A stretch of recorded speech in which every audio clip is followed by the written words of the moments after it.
పట్టభద్రులందరూ తమ మొదటి ప్రాధాన్యత ఓటును ఉభయ గోదావరి జిల్లాల పట్టభద్రుల ఎమ్మెల్సీ కూటమి అభ్యర్థి పేరాబత్తుల రాజశేఖర్ కు వేసి అత్యంత మెజారిటీతో గెలిపించాలని రాష్ట్ర అర్బన్ డెవలప్మెంట్ కార్పొరేషన్ చైర్మన్ మాజీ ఎమ్మెల్యే గోవింద్, తెలుగుదేశం పార్టీ రాష్ట్ర అధికార ప్రతినిధి పిఠాపురం మాజీ ఎమ్మెల్యే వర్మ పిఠాపురం నియోజకవర్గ పట్టభద్రుల ఓటర్లకు విజ్ఞప్తి చేశారు. పిఠాపురం మాజీ ఎమ్మెల్యే వర్మ పిఠాపురం నియోజకవర్గ పట్టభద్రుల ఓటర్లకు విజ్ఞప్తి చేశారు. కాకినాడ జిల్లా పిఠాపురం నియోజకవర్గంలోని వెరవాడ, గొల్లప్రోలు, కోలంక, చెందుర్తి తదితర గ్రామాల్లో మాజీ ఎమ్మెల్యే వర్మ, మాజీ ఎమ్మెల్యే గోవింద్ పర్యటించారు. పట్టభద్రులను కలిసి పేరాబత్తుల రాజశేఖర్ కు ఓటు వేయాలని వారు విజ్ఞప్తి చేశారు.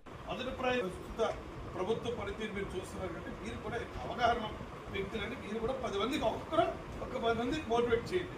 ఇప్పుడు ఇక్కడ మనం గ్రూప్ డిస్కస్ నమూనా ఎలాగన్నది ఓటు ఏమంటే దాంట్లో 80% ఇన్వాలిడ్ తెలియక తప్పేం కాదు, తెలియక మీరు వేసి ఓటు కూడా వాల్యూడిటీ ఉన్నారు, చెల్లుబాటు కాదు, ఇన్వాలిడ్ కింద పోతుంది. మీరందరూ దయతో నిలువు గీత తెలుగు అక్షరాలు వద్దు, ఇంగ్లీష్ అక్షరాలు వద్దు, రోమన్ ఇంకి వద్దు, ఏది నిలువు గీత అదే యాక్సెప్టెన్స్.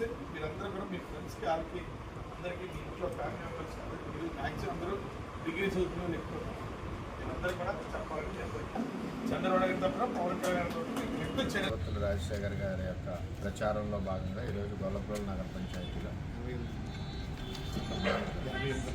88వ బూత్లో ప్రారంభించడం జరిగింది.